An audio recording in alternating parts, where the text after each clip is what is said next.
सन 2005 उत्तर प्रदेश का देवली गांव, कुसुम नाम की एक लड़की की बड़ी ही निर्मम तरीके से हत्या कर दी जाती है। क्या बिगाड़ा था कुसुम ने किसी का? आखिर क्यों कोई एक मासूम सी लड़की की जान लेना चाहेगा? कौन था यह शख्स जिसने एक मासूम लड़की का इतनी बेरहमी से कत्ल कर दिया था?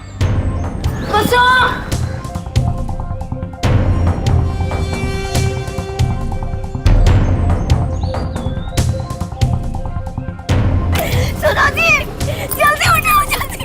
क्या हुआ?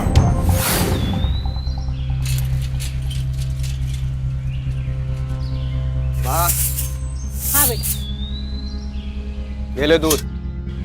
लाया बेटा, ला दे। रुपेश, मैंने तेरे काम के बारे में शिवचरण से बात कर ली है। कल से तू गुड़ की मंडी पर काम कर जाना शुरू कर दे। और बाबूजी वो सबसे मुफ्त में काम करावत है। सारा गांव जाना था शिवचरण केहू को पैसा ना देते। अरे तो क्या हुआ, घर में बैठने से तो अच्छा है कुछ काम सीख लेगा। बाबूजी हम कौनो दूसरा काम ढूंढ लेंगे। अरे कहाँ ढूंढ लेंगे, हमने तुझे तेरे मामा के पास भी भेजा था, वहाँ से भी तू साल भर में लौट आया। हमने कह दिया सो कह दिया, कल से तुझे शिवचरण के साथ जाना है बस। अरे एक बार इसकी शादी हो जाने दो, बाल बच्चों की जिम्मेदारी सिर पे आएगी तो अपने आप संभल जाएगा।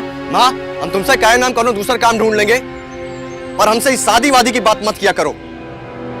कुसुम बिटिया, कुसुम बिटिया, काका, काका। अरे दयाराम, अरे क्या हुआ? अरे कुसुम बिटिया को कहीं देखे हो का? अरे नहीं, पर बात क्या है? सुबह से ढूंढ रहे उसको, कतहु नहीं मिल रही है हमको। काकी हमारी बिटिया घर पे नहीं है रात से। अरे चिंता की कोई बात नहीं है, चलो चलो हम सब घूमते हैं। मिल जाएगी। चलो चलो मिल जाएगी। दयाराम और उसकी पत्नी ने अपनी बेटी कुसुम को गांव के हर कोने में तलाशने की कोशिश की, हर वो जगह जहां उनकी बेटी हो सकती, लेकिन कुसुम कहीं नहीं थी। आधे दिन की इस तलाश के बाद एक घिनौना सच सामने आया।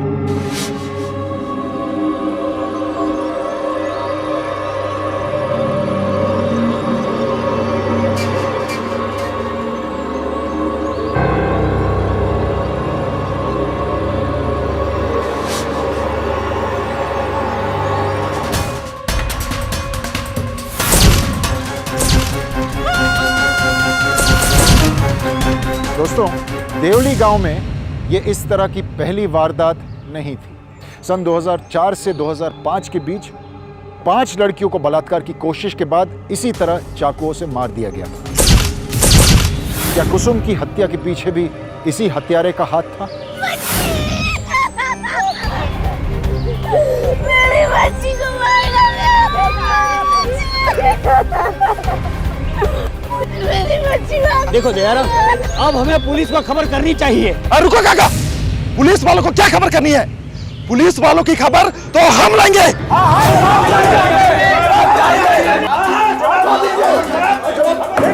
ये क्या बदतमीजी है? ये बदतमीजी नहीं है, ये आप लोगों के कान के पर्दे खोलने के लिए है। तब शायद ये पुलिस वालों को हमारी बात ठीक से सुनाई देगी। जवाब दीजिए इंस्पेक्टर साहब, हमारी बेटी मरी है, आपको आज जवाब देना होगा। शांत हो जाओ गांव वालों। पहले भी हमारे गांव में 5 लड़कियों की हत्या हो चुकी है और जिसके इल्जाम में आपने रामपुर के महेंद्र प्रसाद को गिरफ्तार भी किया था। फिर अब ये कुसुम की हत्या क्यों हुई? एक बात बताइए, क्या आपने महेंद्र प्रसाद को छोड़ दिया है या फिर वो जेल तोड़कर भाग गया? देखिए मुखिया जी, महेंद्र प्रसाद अब भी जेल में ही है और ना ही हमने उसे छोड़ा है और ना ही वो जेल से भागा है। देखिए दरोगा साहब, कुसुम की हत्या बिल्कुल वैसे ही हुई है जैसे उन 5 लड़कियों की हुई थी। अगर महेंद्र प्रसाद अंदर है तो ये कौन सा हत्यारा है जिसने कुसुम की जान ली? देखिए, कहीं ऐसा तो नहीं है कि पहले मामले को रफा दफा करने के लिए आपने महेंद्र प्रसाद को अंदर कर दिया हो? ये क्या बकवास कर रहे हैं आप? सटिया गए, जॉनसन बोल रहे हैं। महेंद्र प्रसाद ने खुद अपना जुर्म हमारे सामने कबूल किया था और जब से वो अंदर है गांव में इस प्रकार की कोई भी घटना नहीं हुई है। तो फिर यह घटना फिर से क्यों हुई? हाँ, क्यों?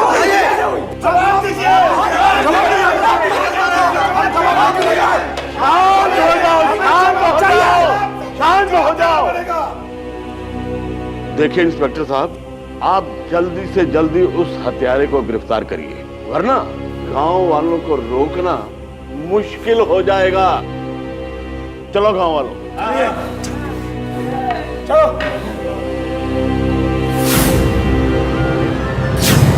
भाइयों, अब हमें अपनी और अपने बच्चों की सुरक्षा की जिम्मेदारी खुद लेनी होगी। अगर हम लोग पुलिस के सहारे रहे तो कुछ नहीं होगा।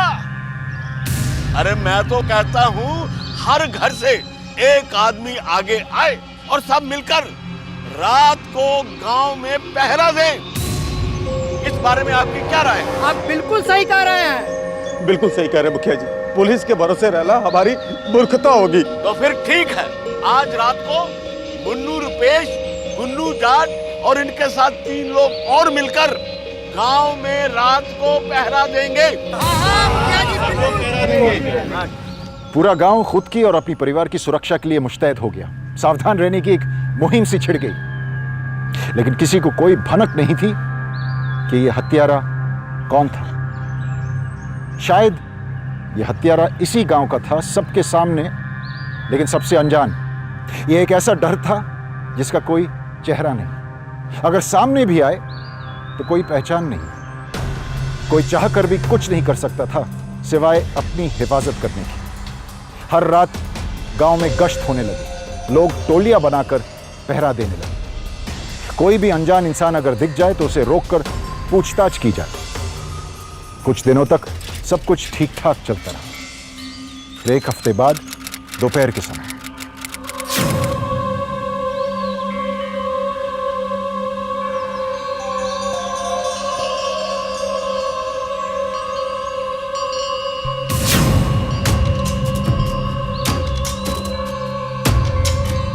क्या हुआ माँ? कुछ नहीं बेटा, कुछ नहीं।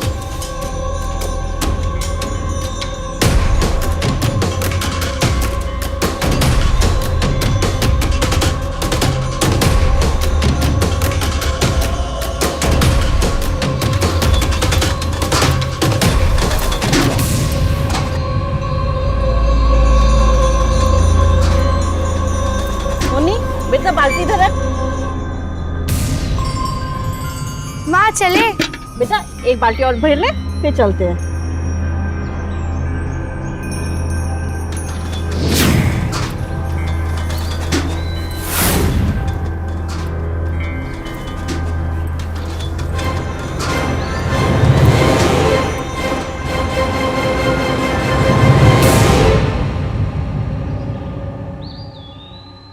मुन्नी, मुन्नी, मुन्नी, मुन्नी।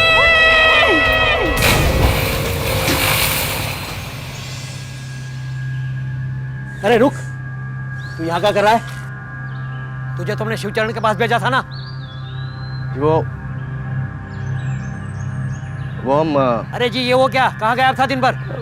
बाबूजी हम वो दोस्त के ब्याह में गए थे। कौन सी शादी? उमेश है ना बाबूजी, बगल गांव में, उसी के भाई का शादी था, वहीं गए थे हम। अरे बाबूजी आपके लिए मिठाई भी भेजा है, देखिए। ये लो माँ। दिन भर यही करते रहो बस। अरे बाबूजी अब आप कहाँ जा रहे हैं? रामचरण की बेटी गायब है, उसको ढूंढने जा रहे हैं हम। अरे आपने मुन्नी को देखा क्या? नहीं, मैंने तो नहीं देखा। गांव में खोज डाले। चलो चलो ढूंढते हैं। अरे मेरी बेटी नन्ही सी। मुन्नी कहाँ है? मुन्नी कहाँ है तू? मेरी बच्ची। क्या मेरा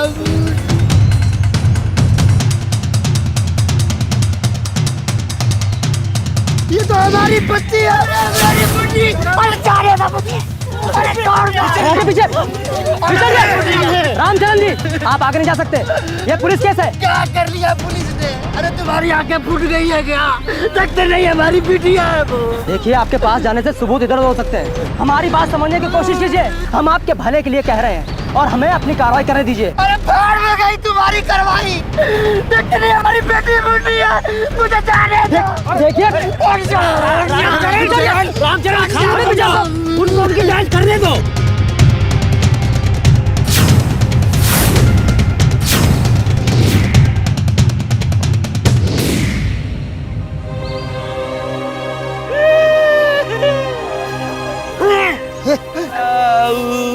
देखो ये खून।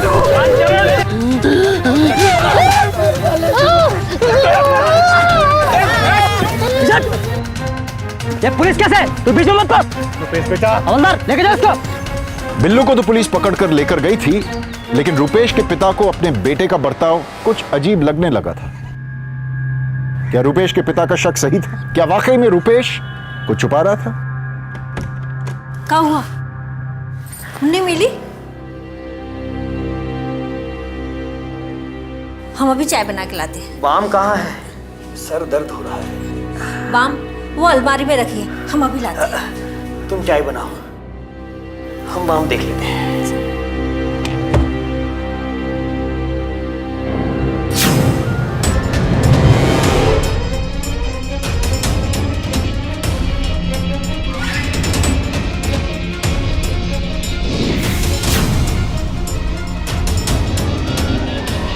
लीजिए चाय।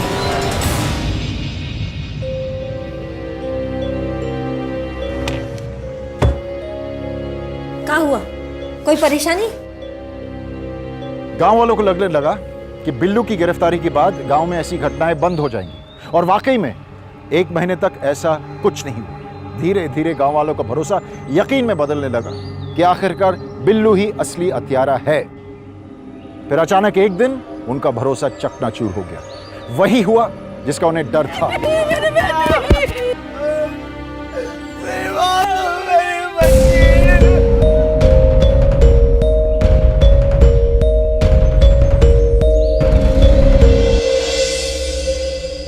ले बेटा चाय पाओ।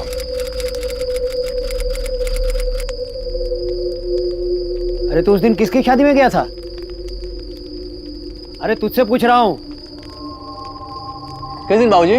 अरे उसी दिन जब वो मुन्नी के बारे में पता चला था। बाबूजी उस दिन विनोद के भाई की शादी में गए थे। बगल गांव में उमेश है ना, उसी के भाई का शादी था, वहीं गए थे हम। उस दिन तो उमेश का नाम ले रहा था। अरे नहीं बाबूजी, हमने विनोद के भाई की शादी ही बोला था। आपको याद नहीं बाबूजी? देख रुपेश, मुझसे झूठ मत बोल। अरे बाबूजी हम काहे को झूठ बोलेंगे आपसे? देख मैं तुझसे कह रहा हूँ कि छोड़िए ना, पता नहीं आप भी क्या बात लेके उसके पीछे पड़े रहते हैं। क्या हो गया है आपको?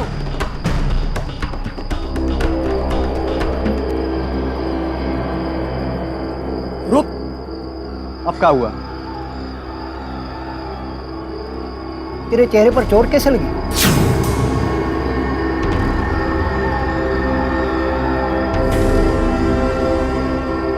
बाबूजी साइकिल से गिर गए थे। सब्जी मंडी जा रहे थे उस दिन, तो साइकिल के नीचे पत्थर आ गया था, वहीं गिर गए थे। अरे अपने ईमानदार काका है ना, उन्हीं के घर के सामने तो बात है।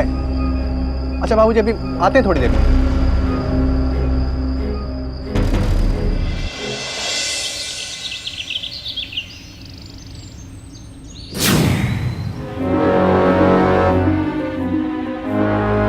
बेटी जरा एक झोला लाना।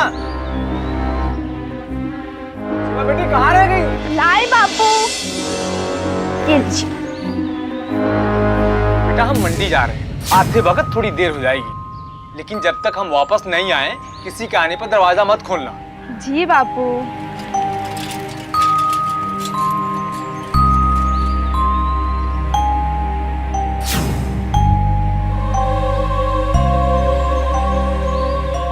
लखन चाचा, अरे लखन चाचा है क्या घर पे? वो अभी भी मंडी के लिए निकल गए। अच्छा अच्छा ठीक है, हम बाद में आते हैं। जी। एक मिनट, एक गिलास पानी मिलेगा क्या? जी।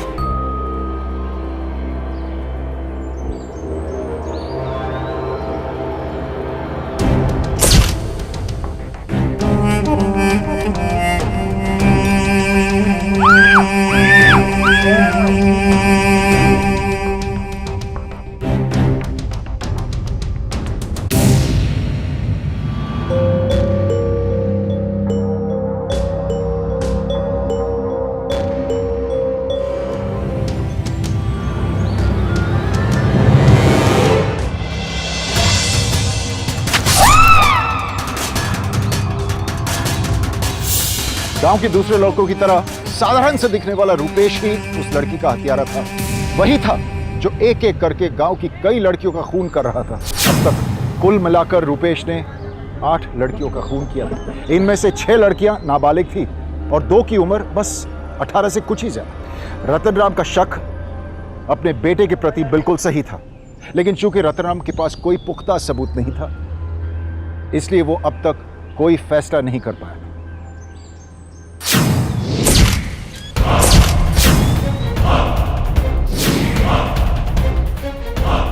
गांव में जितने भी कत्ल हुए मुझे उन सबकी फाइल ला के दो जल्दी।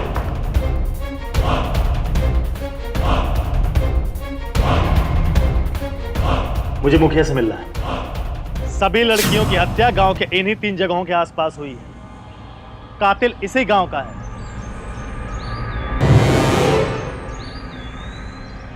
इंस्पेक्टर साहब, ये आप कैसे कह सकते हैं? वो कोई आस पड़ोस के गांव का भी हो सकता है।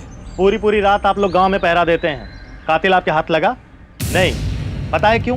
क्योंकि बाहर से कोई आदमी इस गांव में आया ही नहीं। उसे गांव के हर कोने के बारे में बहुत अच्छी तरह से पता है। इंस्पेक्टर साहब, आप उसे ढूंढेंगे कैसे? मुखिया जी, कातिल के बारे में हमें कुछ पुख्ता जानकारी मिली।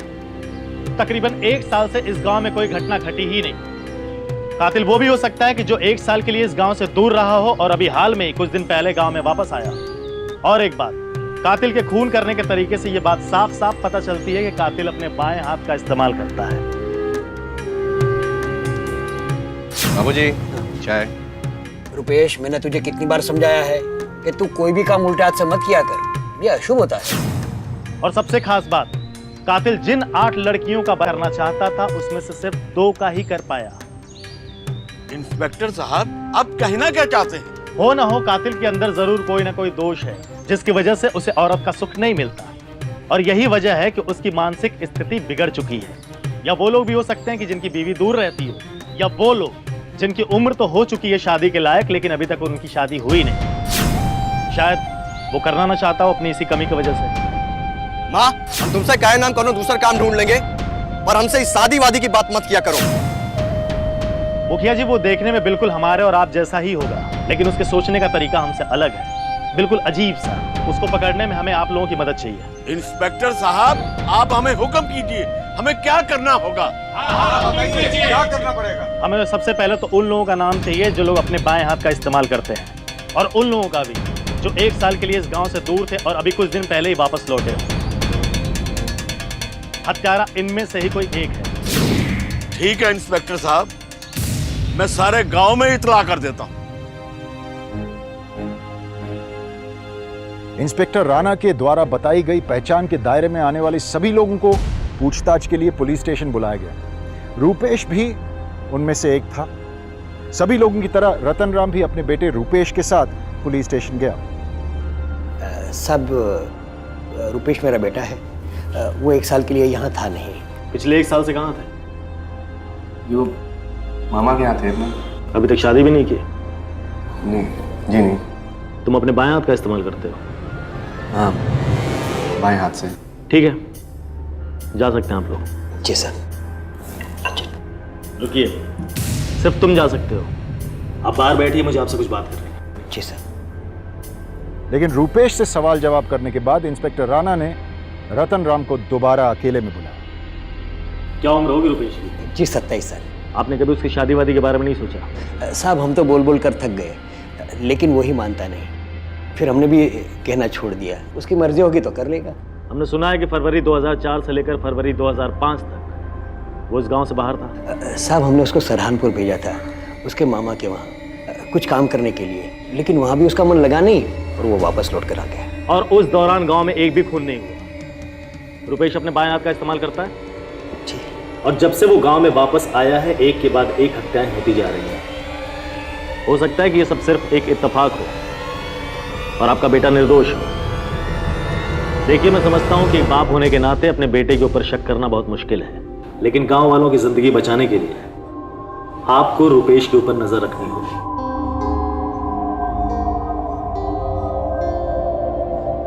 होश में तो है आप? क्या बात कर रहे हैं? उस निकम्मे दरोगा की बातों में आकर आप अपने बेटे पर शक कर रहे हैं? अरे वो पहले भी 2 बार गलत आदमियों को गिरफ्तार करके ले जा चुके हैं। इस बार कोई नहीं मिला तो अब हमारा बेटा अरे वो तो गैर है, पर आपको क्या हो गया है? ऐसी बात नहीं है, मुझे खुद उस पर पहले से ही शक था, लेकिन कभी बोले नहीं। पुलिस वाले और गांव वालों की बातों में आकर आप भी बहक गए हैं। आप अपने बेटे पर शक कैसे कर सकते हैं? अरे वो तो एक मक्खी तक नहीं मार सकता, और आप कह रहे हैं ये। तुम गलत समझ रही हो, तो मेरा भी तो बेटा है। इसीलिए जब देखो जब उसकी जान के पीछे पड़े रहते हो। खून रुपेश के मुंह लग चुका था। उसके अंदर बैठा शैतान ज्यादा दिन तक शांत नहीं बैठ सकता। दोस्तों, एक के बाद एक कई अपराध करने के बाद इस तरह के अपराधी को उस तरह की जुर्म की एक लत सी लग जाती है, और इस तरह का जुर्म करने के बाद ही उन्हें एक तरह की खुशी, एक तरह की संतुष्टि मिलती है। रुपेश ऐसा ही खूंखार अपराधी था।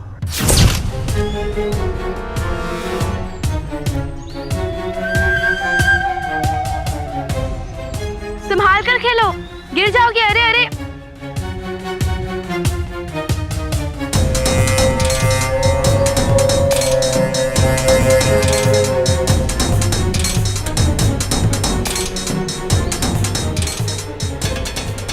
संभालो, हाँ संभालो, बहुत अच्छे। अरे कितनी देर हो गई बबीता? चलो, कितनी देर से आवाज लगा रही हूँ, खाना खाना है। नमस्ते। रुपेश अपनी अगली शिकार की तलाश में था। उसकी नजर मासूम बबीता पर जाकर टिकी। अब बबीता की जिंदगी का हर पल खतरे से भरा था।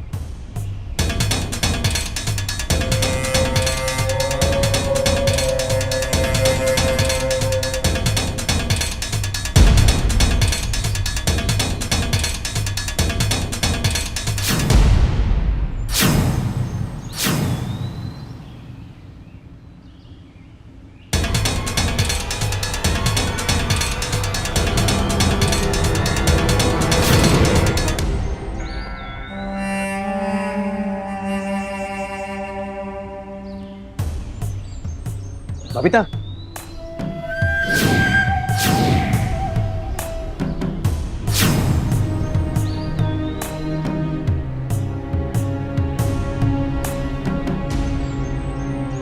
अरे वो हम कह रहे थे कि बबीता,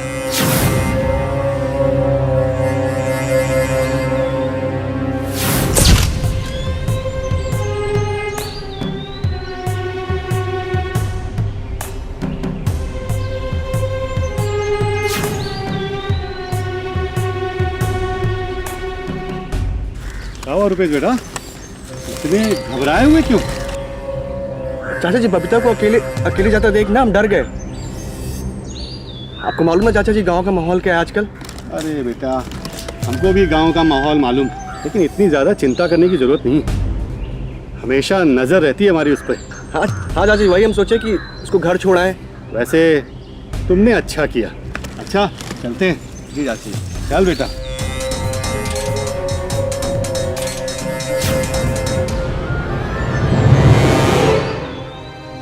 हालांकि पुलिस लगातार हत्यारों को पकड़ने की कोशिश में थी, लेकिन अब तक उन्हें ऐसा कोई सुराग नहीं मिला था जो उन्हें रुपेश तक पहुंचाए। रुपेश अपना अगला शिकार नहीं कर पा रहा था। उसकी बेचैनी बढ़ती जा रही थी। वो बस सिर्फ एक मौके की तलाश में था। लेकिन दोस्तों, सवाल ये उठता है कि आखिर रुपेश इन मासूम बच्चों को अपना शिकार क्यों बना रहा था? और इस वक्त का सबसे अहम सवाल, क्या पुलिस समय रहते रुपेश तक पहुंच पाएगी? क्या बबीता रुपेश के शिकंजे से बच पाएगी?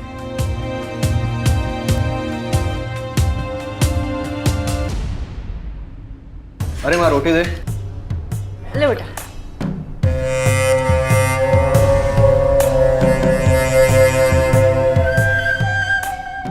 अरे माँ। अरे खाना तो खा लीजिए। क्या हुआ? तबीयत ठीक नहीं है हमारी। अरे रतन भैया, अरे ओ रतन भैया। कौन है? अरे बिरजू भैया। राम राम भैया। अरे राम राम राम राम, क्या बात है? आइए। अरे ये निमंत्रण देने आए थे भैया। निमंत्रण? किस बात का? अरे वो कहा है इसी महीने के 21 तारीख को हमारे पोते का नामकरण है, आप सब जरूर आइएगा, हमें बड़ी खुशी होगी भैया। ये तो बड़ी खुशी की बात है, हम जरूर आएंगे। अच्छा अच्छा, हाँ चलते हैं। राम राम। राम राम। हाँ?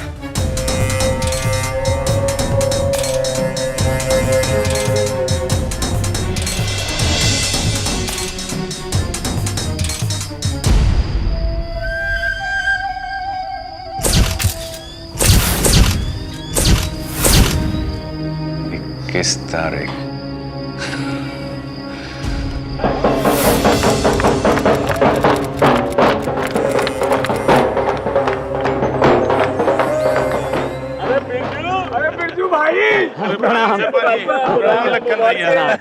आप सब आए, हमारे दरवाजे की शोभा बढ़ गई। आप लोग भी तो मेरे अपने हैं, फिर वो मेरा भी तो पोता है।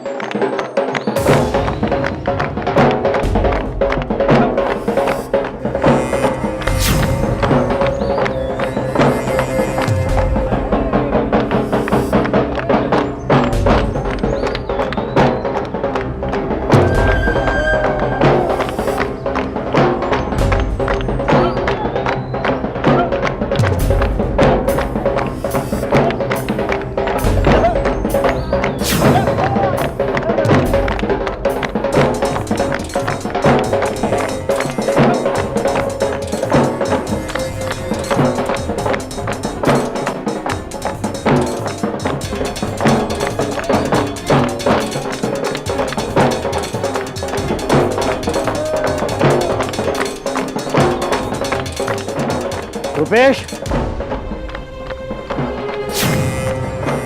जी बाबूजी। अंदर कहाँ जा रहे तू? बाबूजी वो ये मिठाई के डब्बे ले, गुरप्रीत चाचा को दे के आ।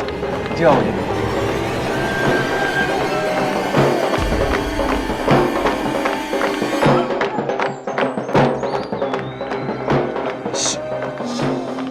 बबीता, क्या है?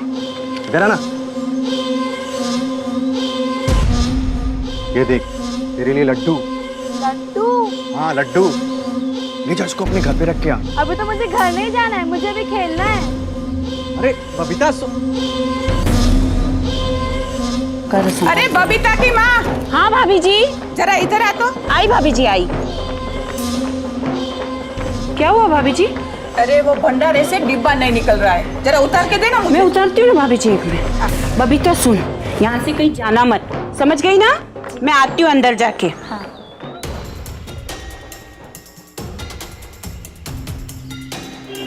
चल छुपन छुपी खेलते हैं। छुपन छुपी? हाँ ठीक है, लेकिन मैं छुपूंगी।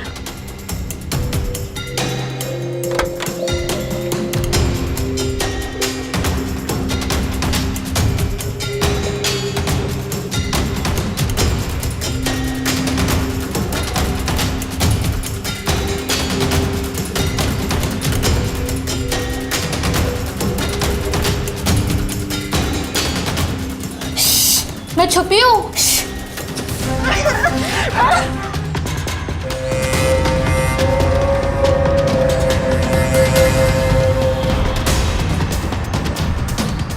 बबीता,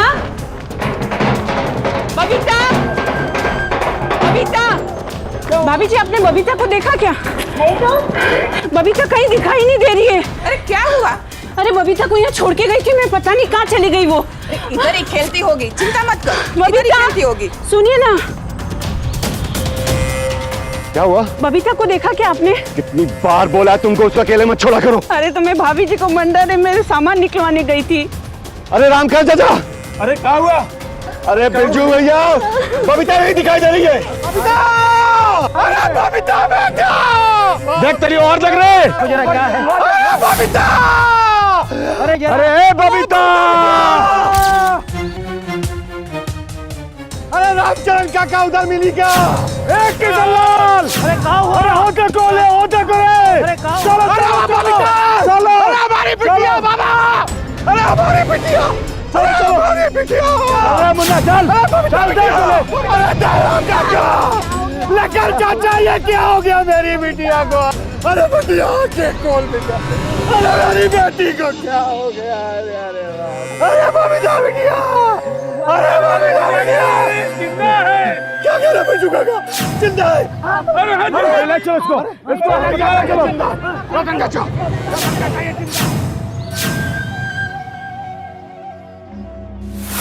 देखिए, बबीता आप खतरे से बाहर है, डरने की कोई बात नहीं। सुन लिया आपने? डॉक्टर ने क्या कहा? बबीता अब खतरे से बाहर है। अब आपकी यहाँ कोई जरूरत नहीं है। बबीता को जब होश आएगा, वो कातिल का नाम बताएगी, तो तब कातिल को सजा हम गांव वाले देंगे।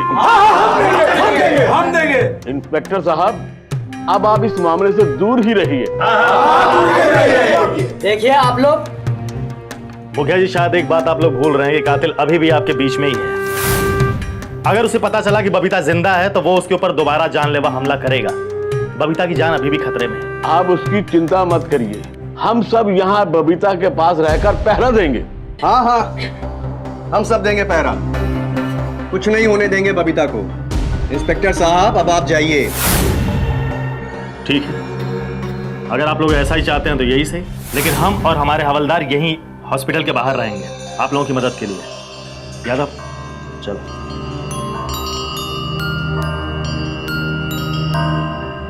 अरे कुछ नहीं होने देंगे हम बबीता को।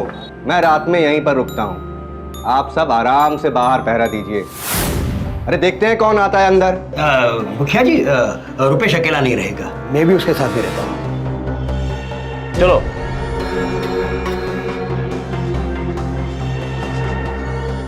तुम लोग पूरी तरह सतर्क रहो। मुझे पूरा यकीन है कि कातिल बबीता को मारने के लिए जरूर आएगा। तुम दोनों हॉस्पिटल के दूसरे गेट पे जाओ और तुम यहाँ पे। जी सर। यादव चौकन्ने रहो। कैसी है बिटिया? रतन काका सो रही है।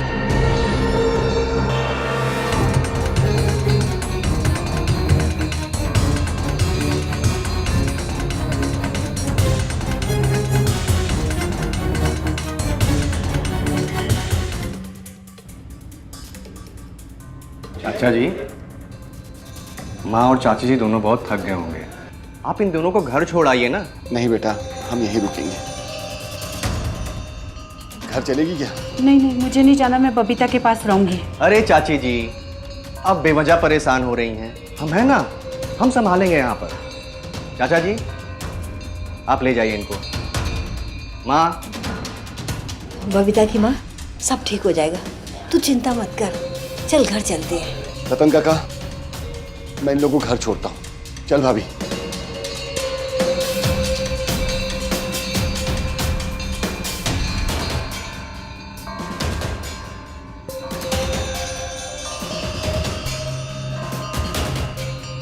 बाबूजी, सुबह से आप भी काफी थक गए होंगे।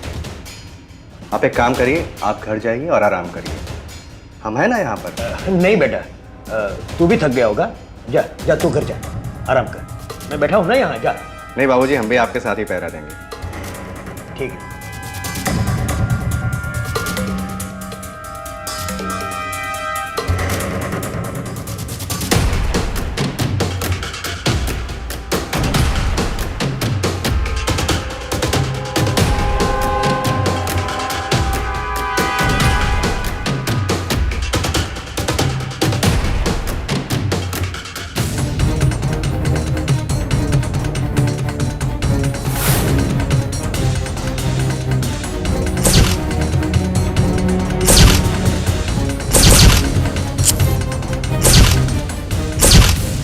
मुझे तुझ पर पहले से ही शक था। छोड़ छोड़ दे इसे। देख बाबू, देखो मुझे छोड़ दे, ये लड़की बच गई ना, मुझे पुलिस पकड़ लेगी। मैं खुद पुलिस को सब कुछ सच सच बता दूंगा कि तू ही गुनहगार है। छोड़ छोड़ इसे।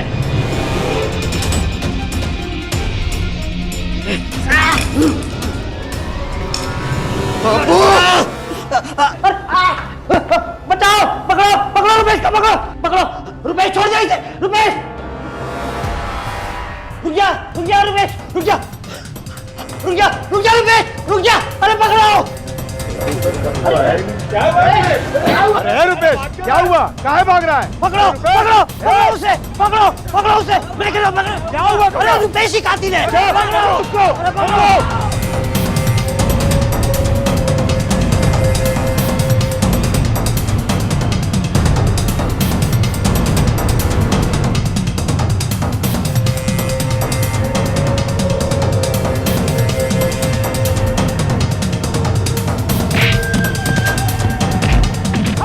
जान से मार डालेंगे।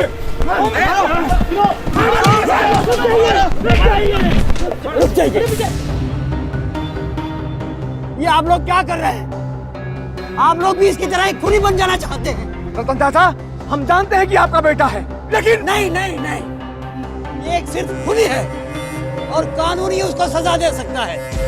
इसको पुलिस के हवाले कर दो ताकि उसको कड़ी से कड़ी सजा मिले और इसके जैसे और गुनहगार लोगों को एक सबक हासिल हो।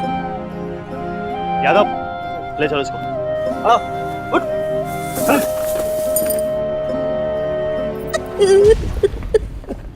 अब बोल, तूने क्यों उन 8 लड़कियों को अपनी हवस का शिकार बनाया, और फिर उसके बाद उन्हें इतनी बेरहमी से मार डाला, क्यों?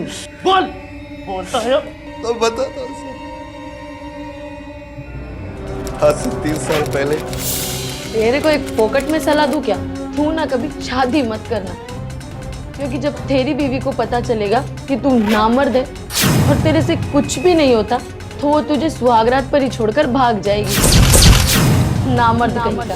अच्छा, तो उसने तेरे अहंकार को ठेस पहुंचाई और तूने अपनी मर्दानगी साबित करने के लिए मासूम बच्चियों को अपना शिकार बनाना शुरू कर दिया। शर्म नहीं आई तुझे? यकीन मानिए साहब,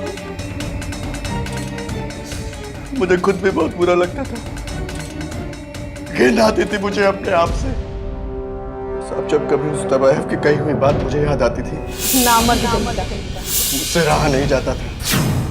थोड़ा बर्दाश्त नहीं होती थी साहब। मुझे साबित करना था कि मैं नामर्द नहीं हूं, और उसी के चलते साहब एक के बाद